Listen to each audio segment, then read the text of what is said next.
The bats come alive. This is the Roundup. What is going on, everybody? This is RD. Welcome to the Texas Ranger Roundup podcast. Oh, buddy. What a fun little 4-game set. The Rangers are on the road. They were hanging out in Oakland a little bit, and you saw some serious sparks of hitting here. I mean, it was now they almost swept, right? And there was a quirky doubleheader. I mean, midday doubleheader. I hadn't really seen. I don't know if they even had one. They do a doubleheader last year. I can't even remember. But yeah, 4 games, 3 days. Rangers take 3 out of 4 and scored a buttload of runs. Let's go ahead and take a look at it. Now, the first game, the Rangers win 4-2. Rangers score 4 runs on 5 hits, committed 2 errors, though. Athletics, 2 runs on 7 hits and had 1 error. Leclerc got the win. He's 3-2 with a 5.14 ERA. Urseg is 1-2. I think I said that right. He's 1-2 with a 3.60 ERA. Yates got the save, 6th of the year, 0.00 ERA, folks. Now, it was quiet until the 3rd inning. Then the Rangers just started popping off. They scored 3 runs in the 8th, 1 in the 9th, and not bad. I mean, Corey Seager hits a homer. The guy's been struggling, and you want to see him get back in the groove because the guy's an amazing hitter, obviously.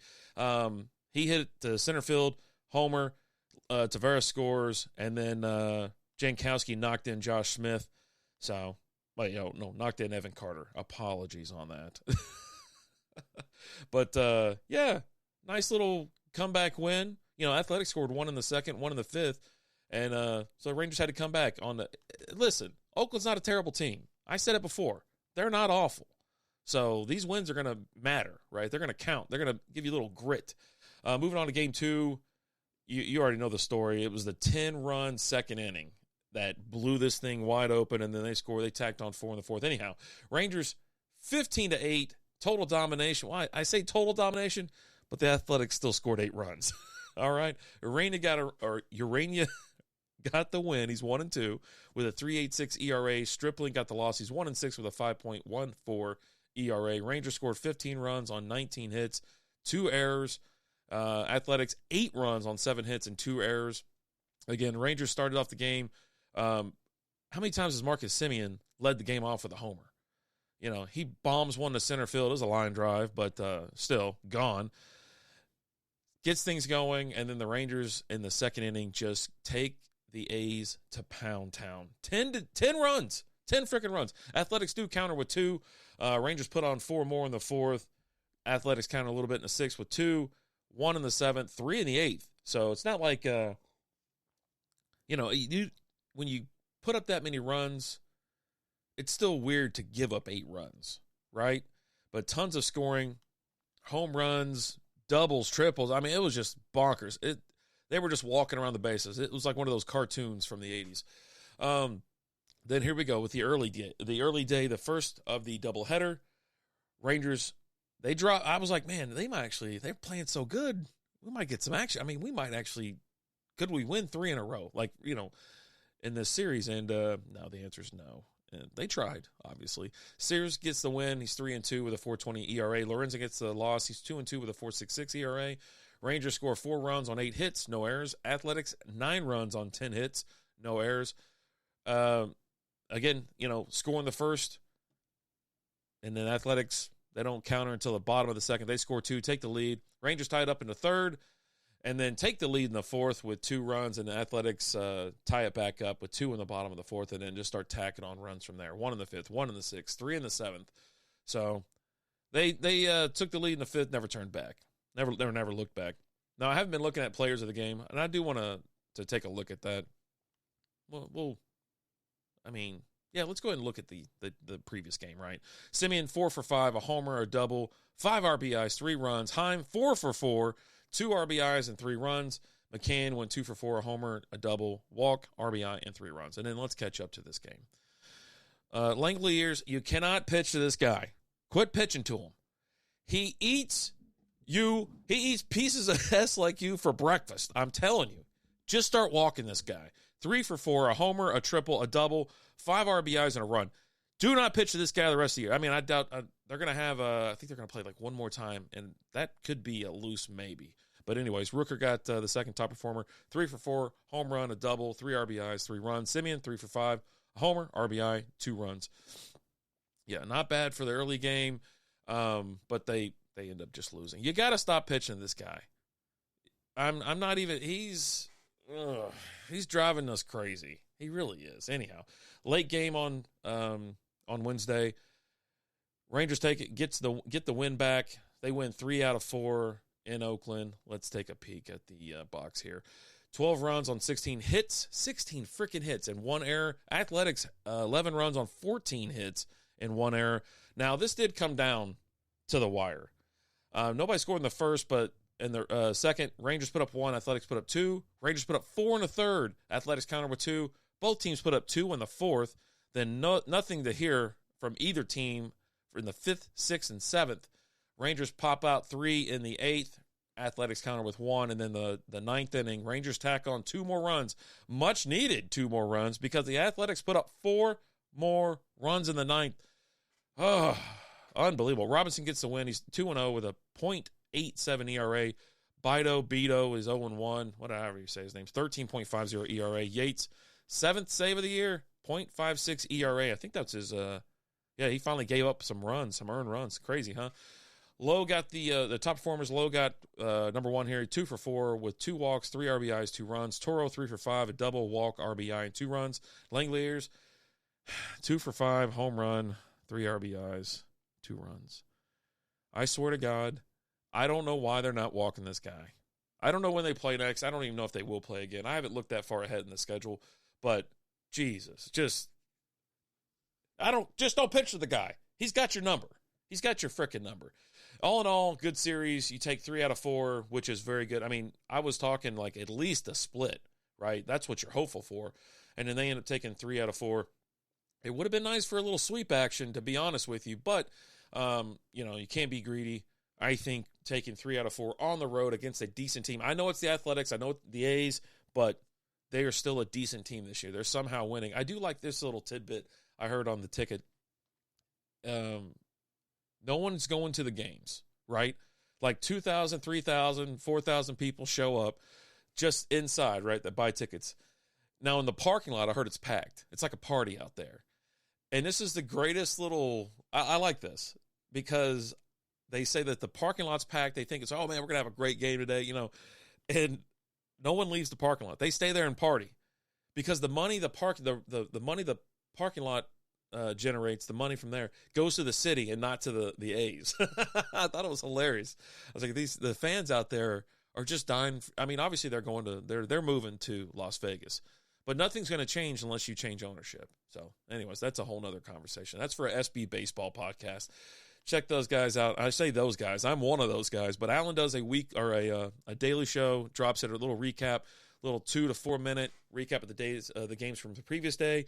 And then we end up doing about 1 to 2 extra shows, and we do standings as well. But yeah, I think we're going to have to talk about the A's and how just mismanaged that organization is. Anyways, let's look ahead.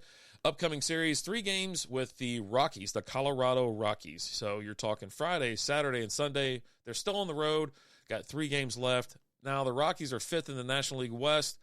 Not great, buddy. They are a horrendous team. They've only won 8 games this year. They're 8-28 with a .222 win percentage. They're 16.5 games back. At home, they're 5-12. Away, they're 3-16. They're just a total S show. Their last 10 games are 1-9. So, I don't want to be too cocky or just ask for too much, but I expect an absolute drumming. But here's the rub. The Rangers have got some serious pitching problems now. Everyone's like on the IL. We're going to talk about that because even when you pull up like, hey, probable pitchers for this series, there's no one listed. There's no one listed for the Rockies. There's no one listed for the Rangers. It's going to be dropped like the day of, right? So speaking of that, just injuries, Spores exits with shoulder tightness. That was yesterday. Robbie Grossman was acquired from the White Sox. Let's just be honest. The last time the Rangers did that, they won a World Series. All right? You listening? I'm not saying that he was the X factor, but You know, what are you going to do? Leiter, he's added to the 27-man roster. Dade Dunning, he's got his right rotator cuff strain. He's placed on the 15-day IL. Owen White is recalled from AAA Round Rock. Jonathan Ornelas, he's optioned to Round Rock. Dane Dunning's on the 15-day. His late return is, his return is late May. Excuse me, I am very all over the place this morning. But he's got, I just said the same thing twice. They got it on here twice. Oh, God. Yeah, so his expected return is late May. White Langford, late May, early June, right hamstring strain. Eovaldi, he's got a groin strain. Expected return is late May. There's problems. Scherzer, he kind of, I don't know if he hurt himself again, if you want to call it that. Herniated disc and right thumb soreness. He's expected to return in May. I mean, we're 9 days into May. Is he going to come back? He didn't even finish his assignment was he in Round Rock or he's in Frisco? Frisco. Go check out. If you haven't been to that ballpark yet, it's a lot of fun. It's right next to the mall, so traffic can be a little bit hairy. It's right next to like an IKEA, a mall, a hotel. The Dallas Stars Dr. Pepper Center's out there as well, so it's just kind of like whatever, but it's really cool. I have a lot of fun, and it's family-friendly. They do a lot of bits and things like that. They keep you busy between innings. Cody Bradford, he won't be back until late May, lower back strain, stress fracture of rib. Austin Pruitt, his right knee, he had a meniscus injury, so you don't even know when he's coming back. So, and then obviously Brock Burt, he's out still with that broken right hand. He punched the wall. Oh, God, you never know. I mean, Young is supposed to be back next month, but anyways, it's just a cluster. It really is. When you take a look at all the pitchers that are injured right now, it makes you cringe a little bit. It's May. It's still early. It's early in May. Let's calm down. But all I hear about is, let's get this team healthy, and they're going to be dangerous. They're slightly dangerous right now, but injuries have just piled up on these guys. Anyhow, let's take a look at some stats. Obviously, Garcia's leading the team with 8 homers right now. Simeon right behind him at 7. As far as RBIs goes, Garcia retook the lead. I think he gave up some of that to Josh Smith, if I'm not mistaken. That might be on average from last week. But anyways, Garcia's got 30 RBIs, Simeon at 28, Heim at 26. I love Heim time. Heim time is my favorite time. Along with that great hitting from Garcia, he strikes out a lot. 42. Evan Carter fans out a lot as well, 36. But let's take a look at some batting average. Jonah Heim is now leading the team in batting average. 300. He's the only one at 300. Josh Smith at 295. Marcus Semien 286. Garcia's 268. And Tavares is 254. Everyone else is below 250. This series really helped out their stats, let's be honest. But, I mean, they should just keep plowing. Let's be honest. I mean, they're playing the Rockies for 3 games. They should all just be jumping all over that. Josh Young leads the team in OPS, 866. Garcia, 814. Marcus Semien, 809. Rangers will be back in town, I believe, Wednesday, if I'm not mistaken. Or they might get a day off. Nope. Yeah, I don't know why I said Wednesday. Like, I had a feeling, in my head, I'm doing this recording on a Sunday, but it's really Thursday. I don't know. But, yeah, so you got Friday, Saturday, Sunday, still they're in Colorado. Then they make their way home for a little 3-game series with the Guardians, Monday, Tuesday, Wednesday. Get a day off on Thursday. I hope to be back after this series. I'll do a little Sunday night action because there's the Rockies game is a Sunday afternoon game. It's 2:10. So, yeah, it should be a nice little fun little afternoon.